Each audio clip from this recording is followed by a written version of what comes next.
presenting myself as well as African Hip Hop Radio. I'm an MC, producer, / DJ, and some more stuff within the hip hop movement. It was basically a seminar about young artists in the hip hop genre and how they can make it, and basically how they can do hip hop for a living.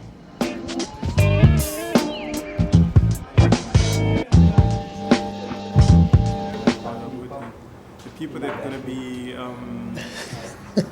doing the workshop, it seems to be very interesting because those are basically the pioneers of South African hip hop and African hip hop. So yeah, I'm looking forward to attend the workshop. Okay, and I'm Simon Sibanda. I'm originally from Joburg, but now I work from Cape Town. Nice to meet you all. Hi, I'm Emil.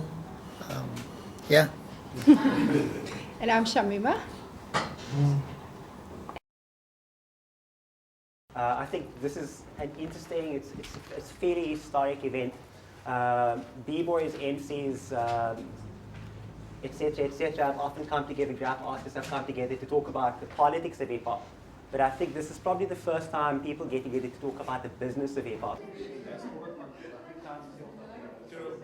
There are a number of Cape Town hip hop activists, hip hop artists / activists who for over 2 decades, for just about over 2 decades, have managed, 20 odd years, 21, 22 years, have managed to not just be passionate about hip hop as an art form, but have managed to sustain themselves and to do more than live on the poverty line, to actually feed themselves, put food on the table, have children, and live the lives that many middle class and upper middle class people live. And we're here to ask them how they do it. How do they do it? How does that happen? And essentially the question, quite simply, is how can I make a living in hip hop? We kind of got exactly what I expected because we've done so much of these talks with a lot of the people in the room, but it was nice to see a couple of new faces. And some of the people that haven't been at these talks before, they raise very interesting questions as well. At the end of the day, everybody over here wants to be heard. And you can't have an ego if you want to be heard. Yeah. There's a platform, and if your ego is too strong to take that platform to say that I don't want to be a sellout, how do you expect to be heard? The big companies or whatever discover you and you start doing commercial music. Okay, anyway, you want to change your style or your production. But maybe it's time for your music to become commercial. The way it is, people are going to think you're selling out automatically.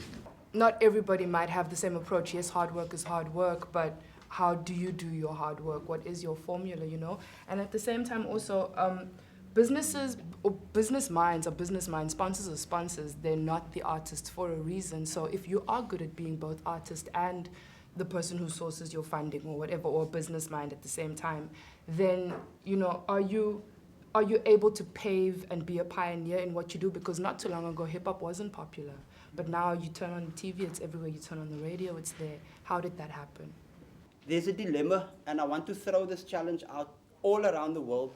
I got asked to work for the United Nations this year or last year, I can't remember, because there's a dilemma.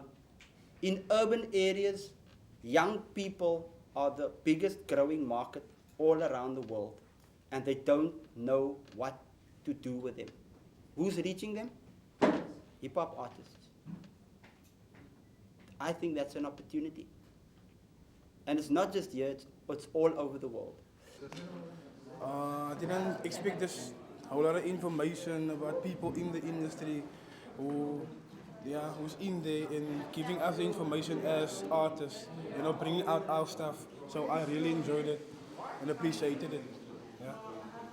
I think that it dealt mostly with almost the industry side of things, like the idea of like signing deals or playing in a club, or I brought it up about the majority of people don't really survive just doing that. There's a lot of different things that they have to, do in order to make a living. How do you make money from sponsored money? Do they give you actual cash? and then you use that to throw the hip hop in Dabo or whatever, and then what happens with the money that you make? Is the money, like, can you make money from free money type of deal? Yeah.